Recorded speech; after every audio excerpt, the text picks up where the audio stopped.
Buenas tardes con todos. Y bueno, gracias a Juan por la invitación, ¿no? Nuevamente. El tema que vamos a ver el día de hoy es cómo protegemos nuestra organización, ¿no? A través de herramientas prácticas para una seguridad efectiva, ¿sí? Eh, lo que sí vamos a ir viendo en el transcurso del día, ¿no? Son los puntos que vemos en pantalla. Cuando hablamos específicamente de protección o herramientas, nos estamos refiriendo a normas ISO, ¿de acuerdo? En este punto sí no vamos a ver, por ejemplo, herramientas especializadas, porque eso en realidad es muy diversificado, ¿no? Y al igual que la norma, nosotros también nos alineamos a no a recomendar ciertas marcas o tecnologías, dado que la norma también lo establece de la misma forma, ¿no? El objetivo es tener cuidado sobre los controles y buenas prácticas como herramientas, como la gestión de riesgos, como por ejemplo documentación específica, ¿no? Que vamos a ir viendo en el transcurso de la presentación, ¿de acuerdo? Eh, un tema importante, primero es mencionarle quiénes somos, ¿no? Nosotros somos una consultora en sistemas de gestión, ¿no? Acompañamos a las organizaciones en la implementación de sistemas de gestión, ¿no? Acompañamos también en la consecución de sus auditorías para certificaciones, ¿no? Tenemos presencia en varios países de la región, ¿no? Tenemos distintos servicios y, como mencionaron hace un momento, Jaila, cualquier duda o consulta que tuviesen o quisieran ampliar más sobre el tema, ¿no? A través de los canales que tenemos para poderles dar la atención oportuna. ¿De acuerdo? Comentarles un poco de mi persona, ¿no? Yo soy ingeniero de sistemas, ¿no? De la Universidad de Lima.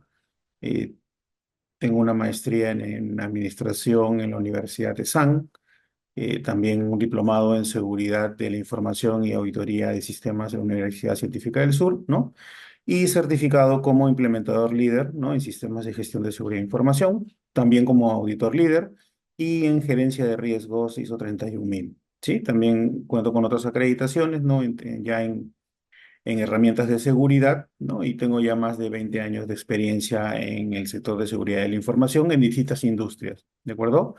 A la fecha tengo un poco más ya de 24 sistemas de gestión implementados en diversas industrias, eh, con lo cual, ¿no? Ese expertise que he podido tener en todo este tiempo, espero que poderlo transmitir para que les pueda ser de utilidad y de ayuda en las actividades de fortalecer la seguridad en sus organizaciones, ¿de acuerdo? Entonces, para hablar y entender un poco más sobre el contexto de la reunión, es que lo primero que tenemos que considerar también cuando hablamos de herramientas es considerar la información también como un activo, ¿de acuerdo? Entonces, cuando hablamos de que la información es un activo, hablamos de un abanico de componentes, ¿no?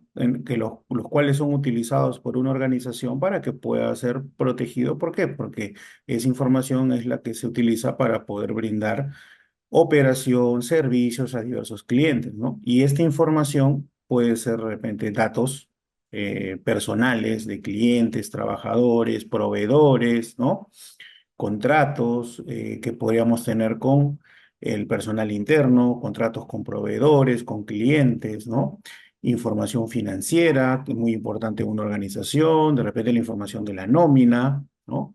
Información como credenciales, configuraciones de accesos a los sistemas que gestionamos o que podemos tener en un servicio on demand o si no a través de servicios cloud, ¿no? Muy importante, otro también contenedor de información son las bases de datos y los sistemas. Y no menos importante, el know-how, ¿no? El know-how y el conocimiento de los colaboradores. Si bien ahora la inteligencia artificial avanza a pasos agigantados, tengamos presente que uno de los activos más importantes de la organización viene a ser la persona, ¿no? Que sin todo ello no se podría gestionar, ¿de acuerdo? Entonces es importante también considerar a la persona como activo y para ello también hay controles dentro de la misma norma 27001, sobre todo en los controles de acceso físico, para salvaguardar y poner a buen recaudo también ese activo importante, ¿de acuerdo?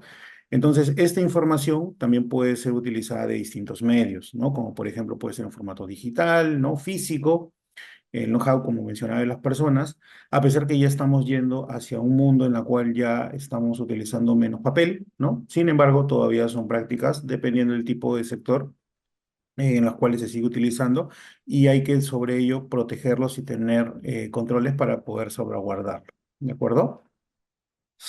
Entonces, cuando ya una vez identificamos qué es lo que vamos a proteger, ¿no?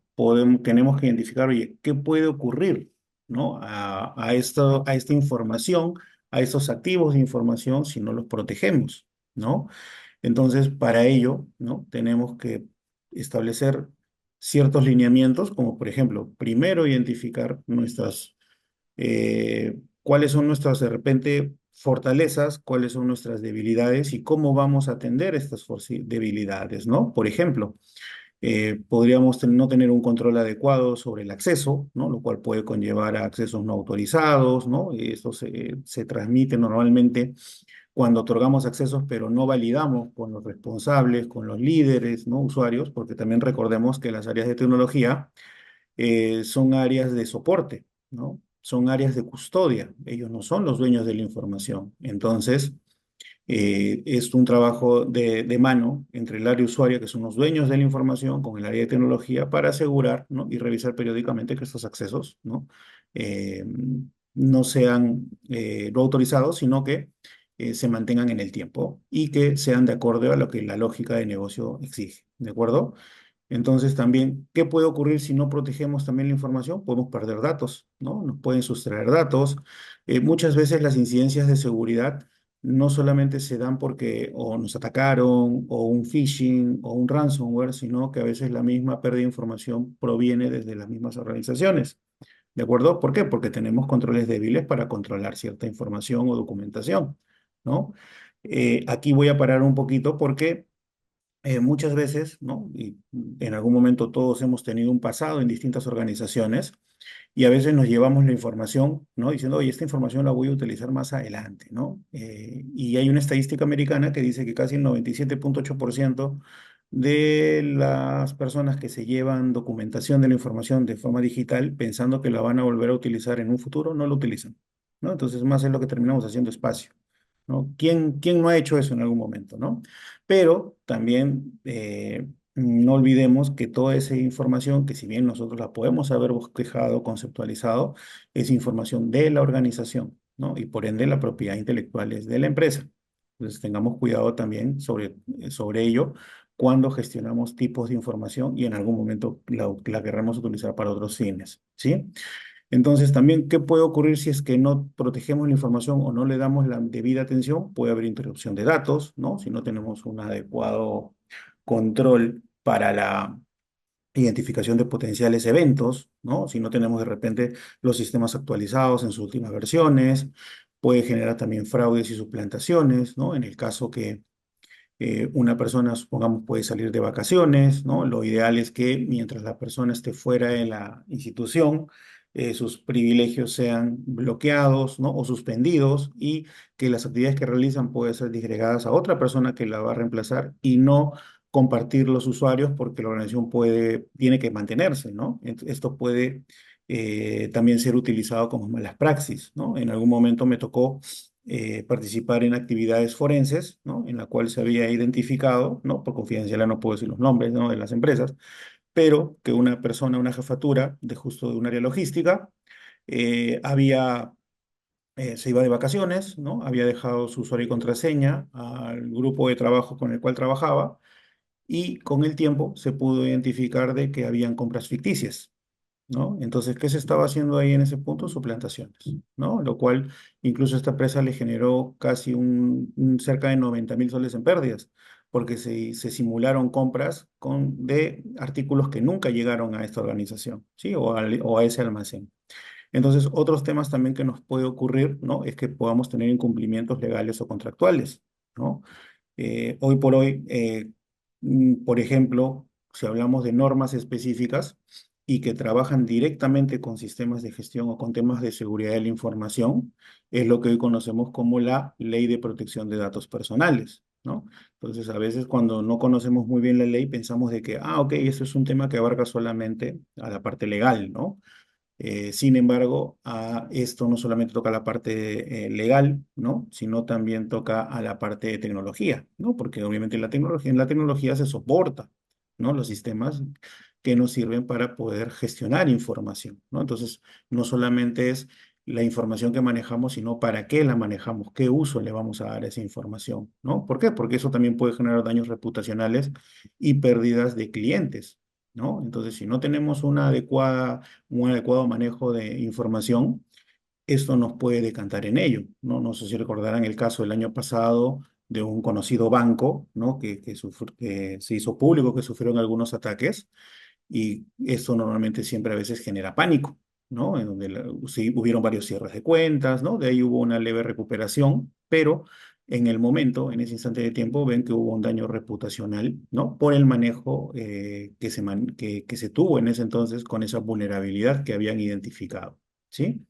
Entonces, es importante no solamente identificar eh, qué información vamos a coberturar, ¿no? Sino también identificar qué tipo de información y si es crítica o no para la organización, ¿no? Por eso es que se manejan estándares, ¿no? Independientemente de 27001, en la cual establecemos cuál es la criticidad de la información y qué trato le vamos a dar a esa información de acuerdo al, al valor que tiene para la organización, ¿de acuerdo? Entonces, una herramienta importante para mantener un ecosistema, vamos a decir, seguro en una entidad, es hacer uso de estándares, ¿no? Estándares como ISO 27001, ¿no? Que nos ayuda a organizarnos, ¿no? Por eso es que se le conoce como un sistema, ¿sí? Aquí, bueno, en algunos casos, siempre es importante aclarar cuando hablamos o decimos la palabra sistema, ¿no? Porque dependiendo del público, uno puede decir, un sistema, ok, es un software, ¿no? Pero no necesariamente es así, ¿de acuerdo? Entonces, cuando hablamos de sistema, hablamos de una práctica integrada que nos ayuda a gestionar algo, ¿de acuerdo? En este caso, seguridad de la información. Por eso es de que se establecen ciertos lineamientos con el objetivo de poder implementar prácticas que nos ayuden a mejorar la seguridad de la información, ¿no? A veces me preguntan, Carlos, pero solamente existen 93 controles en ISO 27001. ¿Eso me abarca todo? No. Son vamos a decir, 93 controles suficientes para el estándar. Sin embargo, pueden existir muchos controles más porque para distintas prácticas e industrias, ¿no? Por ejemplo, si estamos hablando de la industria de medios de pago, para ello existe un control que se llama PCI, en la cual tenemos un compendio de más de 200 controles. Pero, ¿qué significa? Que son controles mucho más técnicos, ¿de acuerdo? La misma norma, perdón, la misma ley de protección de datos personales establece también ciertos controles que no están específicamente en la norma 27001, ¿no? Entonces vamos a decir que son estándares o leyes o políticas o lineamientos que están interrelacionados de todas formas, pero que no quita que uno sea mejor o peor que el otro, ¿de acuerdo? En este caso, cuando hablamos de 27001 como sistema de gestión, es importante establecer que su finalidad es gestionar los riesgos que puedan afectar tres componentes, ¿de acuerdo? Estos tres componentes son lo que se le conoce como la famosa triada de seguridad, que es mantener la confidencialidad, la integridad y disponibilidad. Confidencialidad se refiere a que solamente las personas acreditadas o autorizadas a acceder a cierto tipo de activo o información puedan ejecutarlo, ¿no? De acuerdo a los estándares establecidos, ¿no? Por ejemplo, ¿no? La nómina de cada organización, ¿no? Es una información confidencial, ¿no? Estoy seguro de que en cualquier organización al menos dos personas conocen la nómina, ¿no? Quien la procesa, que va por la parte de recursos humanos o área administrativa, y quien lo aprueba, que puede ir por un área financiera o gerencia general, quien tiene el control de hacer esos pagos, ¿no? No todos acceden a la nómina, ¿no? Cuando hablamos de integridad, hablamos de la completitud de la información, ¿no? Desde que sale la información en un punto hasta que llega sin que éste haya sido modificado, ¿de acuerdo? Con el objetivo de minimizar brechas o impactos referidos a fraudes, ¿de acuerdo? Imagínense que estamos solicitando un financiamiento a una entidad crediticia y solamente para el ejemplo, ¿no? Ponemos 1.000 soles y de un momento a otro nos llega a la cuenta 10.000. ¿no? Oye, ¿qué ha pasado, no? Ha habido una alteración, se está afectando la integridad, por supuesto, ¿no? Entonces, muchas prácticas a veces en ese tipo, vamos a decir, de servicios, ¿no? Lo que se busca es tener los controles adecuados para evitar que esto no sea vulnerado o que se mantengan los conceptos de integridad, ¿de acuerdo? Y finalmente, y no menos importante, la disponibilidad, ¿no? En la cual la información esté accesible cuando se necesite, ¿no? Esto va muy de la mano también con la parte de continuidad, pero, perdón, es parte de lo que es seguridad de la información para que la información o los servicios de información puedan estar disponibles cuando se requieran, de acuerdo a lo que se requiera. ¿De acuerdo? Pero para ello también es un punto importante identificar y clasificar los activos que vamos a gestionar, ¿no? Esta es una herramienta muy importante. ¿Por qué? Porque nos va a permitir identificar qué vamos a proteger. Entonces, para ello, lo que nosotros tenemos que identificar son los activos de información que están dentro de nuestra organización, ¿no? Y para ello vamos a establecer lo que se le conoce como el famoso alcance, ¿no? El alcance de nuestro ámbito de seguridad, o le podemos decir también nuestro sistema de gestión de seguridad de la información, en la cual tengamos que identificar qué activos son los que van a formar parte de ello y sobre todo identificarlos, ¿de acuerdo? Identificarlos, quién va a ser el responsable, en dónde está ubicado ese activo y qué tipo de clasificación va a tener, ¿no? Por ejemplo, ¿no? Si vemos en la pantalla, hay un ejemplo de, oye, que tenemos como activo la base de datos de clientes, ¿no? En la cual el propietario viene a ser una gerencia comercial, ¿no? Aquí, por ejemplo, ¿no? Para tomar un poco de correlación a lo que mencioné al inicio, aquí el propietario no es el área de tecnología o el área de sistemas, ¿no? Estas áreas normalmente son áreas de soporte, son áreas de custodia, ¿no? Quien realmente es el propietario, ¿no? En este caso de las bases de datos de clientes son las áreas de negocio, en este caso, ¿no? En la gerencia comercial. Está ubicado, ¿no? En un servicio de repente SaaS, ¿no? En un CRM en nube, ¿no? Y es considerado con clasificación confidencial porque estamos hablando de información sensible de clientes, ¿no? Así como los contratos, ¿no? Que pueden ser también un activo porque contienen información en la cual el propietario puede ser un área administrativa, un área legal, ¿no? Las ubicaciones de estos contratos, de repente digitalizados, pueden estar ubicados en servidores corporativos locales, ¿no? De repente en una carpeta en nube del dominio de la organización, ¿no? Y que son clasificados de uso interno, ¿no? ¿Y por qué de uso interno? Porque pueden ser utilizados dentro de la misma organización, ¿de acuerdo? E incluso también pueden ser credenciales administrativas, las mismas personas también pueden ser activos, ¿no? Entonces, ¿con qué llevamos a esto? A que este tipo de herramientas de identificación y clasificación de activos nos va a permitir eh, asegurar una clasificación efectiva de los activos con el objetivo de darle una atención diferencial a cada uno. ¿De acuerdo? No es que todos requieran lo mismo, va a depender mucho del apetito, ¿no? De resguardo que vamos a tener sobre los activos. ¿Sí? Entonces, una vez que tenemos los activos, ya tenemos otra herramienta dentro del ámbito de seguridad de la información. Y esta herramienta es la gestión de riesgos, ¿de acuerdo? Uno de los requisitos, vamos a decir, importantes dentro de la norma, en este caso 27001, es que como una herramienta importante es que hagamos una efectiva gestión de riesgos, ¿no? ¿Por qué? Porque tenemos que saber no solamente qué vamos a proteger y si esa protección que tiene en este momento ese activo, si es suficiente o no para la organización, ¿de acuerdo? También no olvidemos que el riesgo no es estático, ¿de acuerdo? Siempre está en constante movimiento, ¿no? Siempre puede ser de repente apetecible en este momento como que no. El riesgo, por eso es que yo a veces lo menciono cuando participo como expositor en talleres de riesgo. El riesgo es como, por ejemplo, la foto en los estados financieros al final de cada año, ¿no? Es una foto de ese momento. No significa que siempre los resultados van a ser constantes, ¿no? Igual los riesgos, ¿no? Es como si nos vamos de repente, salimos un poquito de la parte de seguridad, ¿no? Nos vamos ahora que estamos, este año nos ha tocado estar y seguimos en temas de elecciones, ¿no? vamos a ver el riesgo de tipo cambiario, ¿no? Entonces, ¿cómo se afecta el tipo de cambio? No, no es que el tipo de cambio sea constante, ¿no?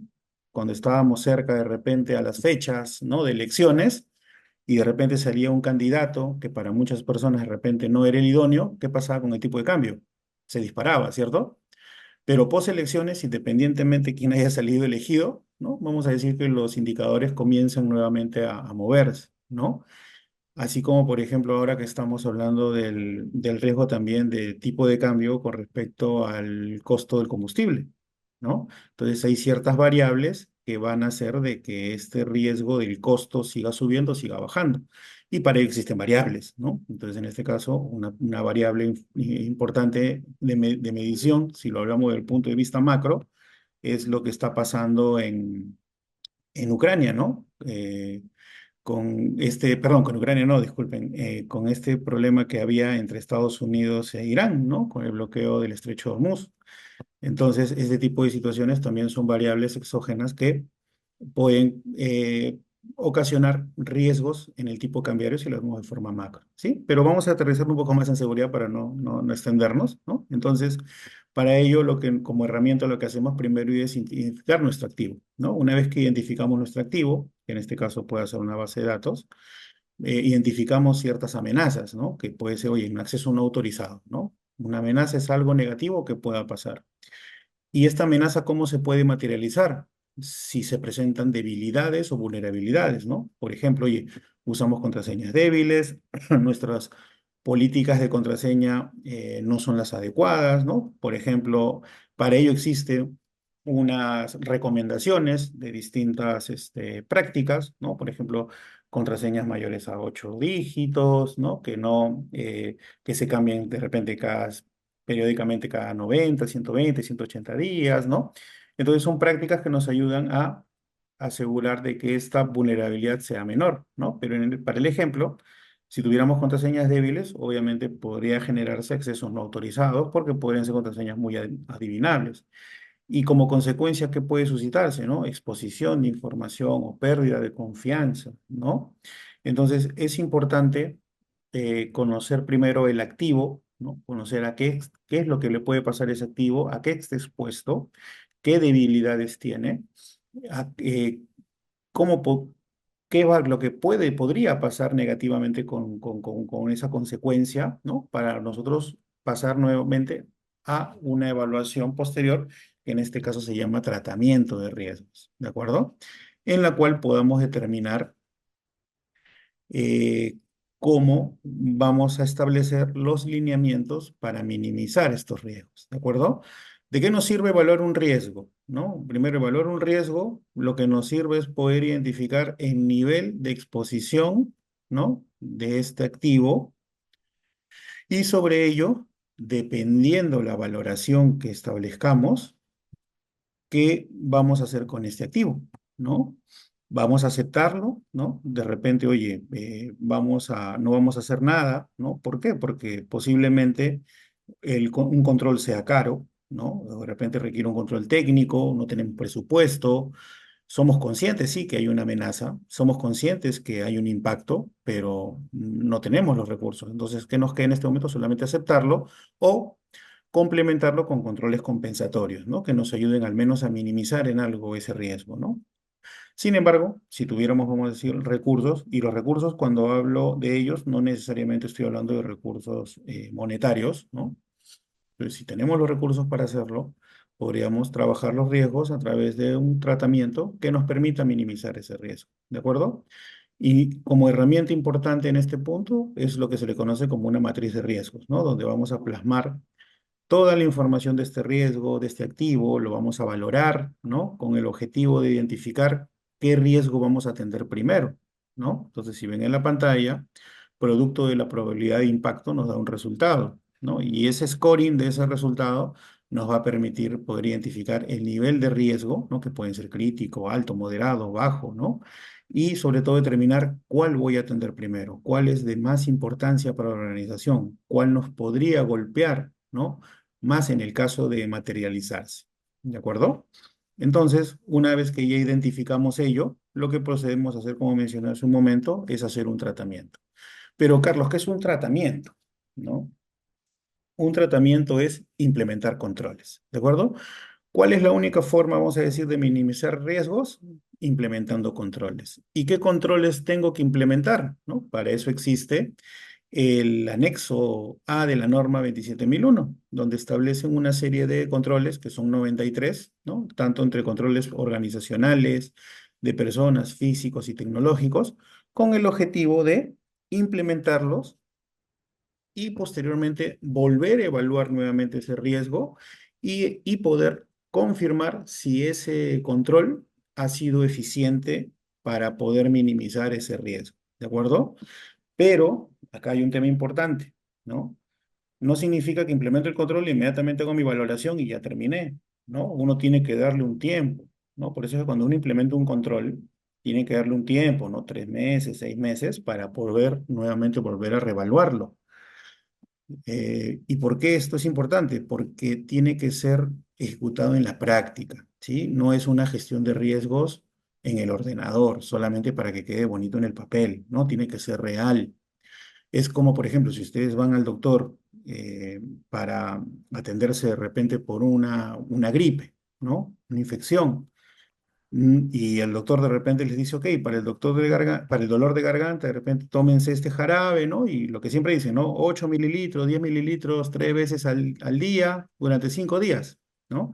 Entonces, ¿qué significa? Que es un proceso, ¿no? En 5 días, el doctor estima que se va a controlar esa gripe, ¿no? Y va a reducirse hasta que se extinga, ¿no? No significa que el primer día agarro, me tomo todo el frasco y ya se solucionó, ¿no? Ya no tengo gripe, no es así. Y lo mismo pasa y eso puede generar incluso hasta otro tipo de riesgos, ¿no? Entonces, lo mismo pasa también en el control de riesgos, ¿no? Una vez que terminamos la implementación, tenemos que darle el tiempo suficiente de maduración para evaluar si ese control efectivamente ha sido un control eficiente para poder minimizar ese riesgo.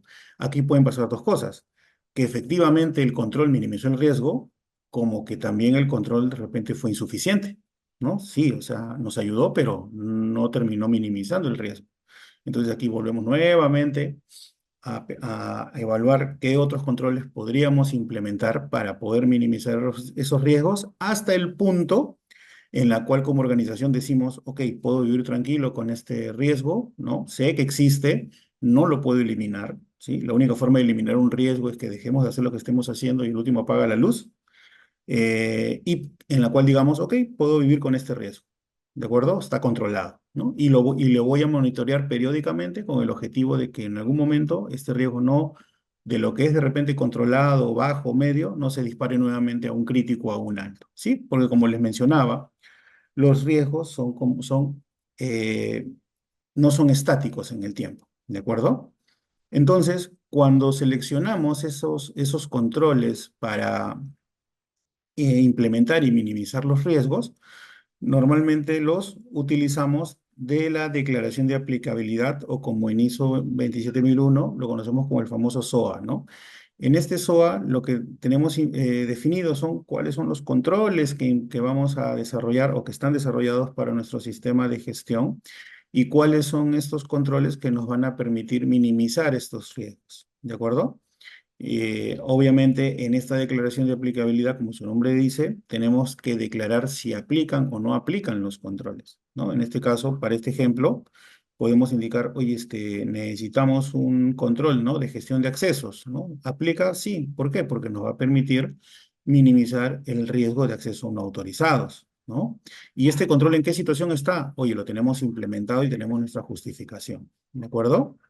De repente también tenemos un control de trabajo remoto. Hoy por hoy muchas organizaciones trabajan de forma virtual o en forma híbrida, ¿no? Entonces, oye, sobre ese trabajo remoto, ¿es aplicable? Sí, porque la organización trabaja de repente de forma híbrida, ¿no? Trabaja fuera en las instalaciones.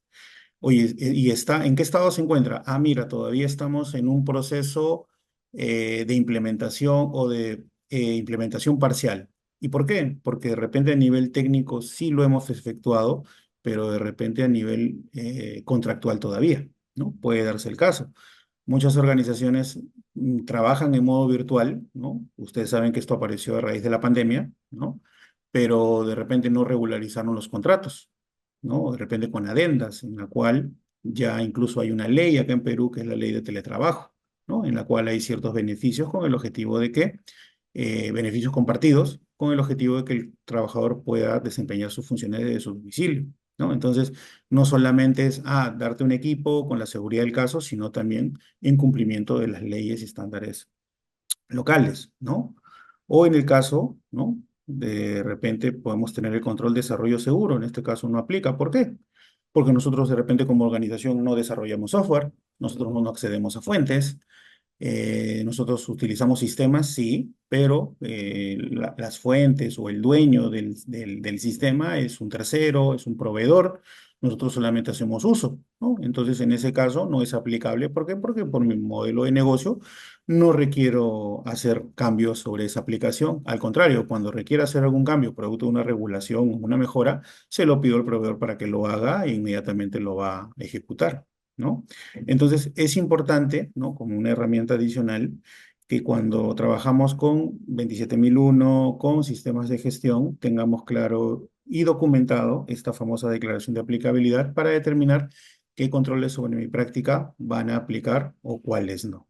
¿De acuerdo?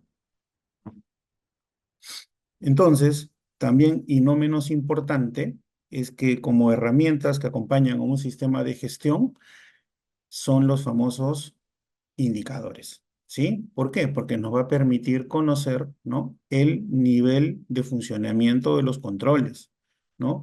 Para ver si, por ejemplo, tener indicadores sobre esos controles que nos aseguren, ¿no? Si estamos dentro de los umbrales declarados, ¿no? Por ejemplo, ¿no? El porcentaje de activos clasificados, el porcentaje de riesgos altos tratados, o incluso si todo el personal de repente ha sido sensibilizado, los tiempos medios de atención, ¿no?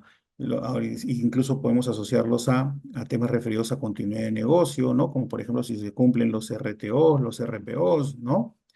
Y esto nos conlleva también a tener un control adecuado sobre también la gestión de incidencias, ¿no? Si tenemos, vamos a decir, estructurado el paso a paso de cómo vamos a atender cada uno, ¿no? Y, sí, y sobre todo, una herramienta muy importante es un plan de tratamiento, ¿no? El objetivo también de identificar riesgos, no solamente eso, y ya identifiqué los riesgos, ¿no? No solamente se acaba en ello, sino es, oye, ¿cómo voy a controlar esos riesgos? ¿Cómo voy a asegurarle, en este caso a la gerencia o alta dirección, que estos riesgos están controlados desde el punto de vista de tecnología y que reforcemos la seguridad con el apoyo y sponsorship de cada uno de ellos? ¿De acuerdo? 5 pasos que son importantes para una seguridad efectiva, en donde podríamos considerar que son recomendados, ¿no? Es uno, identificar y clasificar nuestros activos, ¿de acuerdo? Nosotros conocemos el día a día, ¿no? De nuestras organizaciones, por ende es importante hacer ello, ¿no? Carlos, yo no manejo los activos los administro, el inventario los maneja el área logística, ¿no? Ojo, cuando hablamos de inventario de activos de información, estamos hablando de todo activo que contiene información, ¿de acuerdo? Y eso normalmente lo saben las áreas técnicas, ¿sí? No confundamos el inventario logístico, donde de repente tengo identificado mi PC con serie, marca, modelo, no, ese inventario no. Hablamos del inventario técnico, ¿de acuerdo? El inventario que contiene información, ¿de acuerdo? Entonces aquí solamente podríamos decir, oye, la PC de Carlos Peña, ¿no? Entonces, ¿qué contiene? Contiene de repente información, ¿de acuerdo? Por eso es que no confundamos cuando clasificamos esto o identificamos activos, no es que vamos a inventariar un mouse, ¿no? Un teclado. ¿Por qué? Porque son, vamos a decir, tipos de activos que no contienen información y que no nos suman para una gestión adecuada de control de información, ¿sí? Por eso es que específicamente dice la seguridad de la información, ¿no? Y todo lo que contiene, ¿no? O un contenedor de información, ¿no? Para posteriormente evaluar, ¿no? Amenazas, vulnerabilidades, impactos a través de una adecuada metodología de riesgos.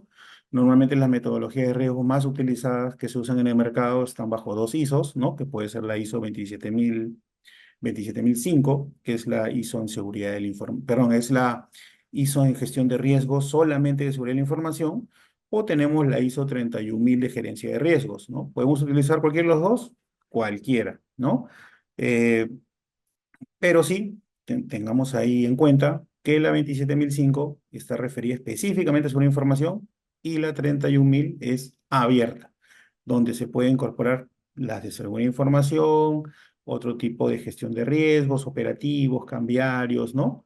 Normalmente recomiendo que utilicen ISO 31000. ¿Por qué? Porque puede hacer que tengan más de una norma, ¿no? Hay organizaciones que de repente tienen ISO 9001 en calidad, de repente la ISO de seguridad y salud en el trabajo, seguridad, ¿no? Y el objetivo es que puedan tenerlo consolidado, ¿no? Y no es que tengan metodologías distintas para cada sistema de gestión, ¿de acuerdo? Obviamente documentar cuáles son las decisiones que van a tener sobre la aplicabilidad de los controles y no menos importante, supervisar a través de indicadores el monitoreo de cómo están sus activos, su sistema de gestión y cómo lo llevan controlado para presentarlo siempre, ¿no? A la alta dirección con el objetivo de evidenciar cuál es la ruta, si se está siguiendo la ruta de seguridad, si se cumplen los objetivos de seguridad y en el caso de requerir soporte, apoyo, sustentarlo adecuadamente, ¿sí? Entonces, es importante mencionar también que la seguridad de la información no solamente se soporta en tecnología, ¿no? Porque a veces cuando las personas escuchan la palabra seguridad de información, inmediatamente le tiran la pelota al área de tecnología, ¿no? Sino que esto también requiere la participación y el compromiso de las personas, los procesos de negocio, lo cual nos lleva a una mejora continua oportuna, ¿no? Para ir reforzando periódicamente la seguridad en las organizaciones. ¿De acuerdo? Entonces, de mi lado sería todo en la presentación. No sé si hasta aquí tienen alguna duda, alguna consulta.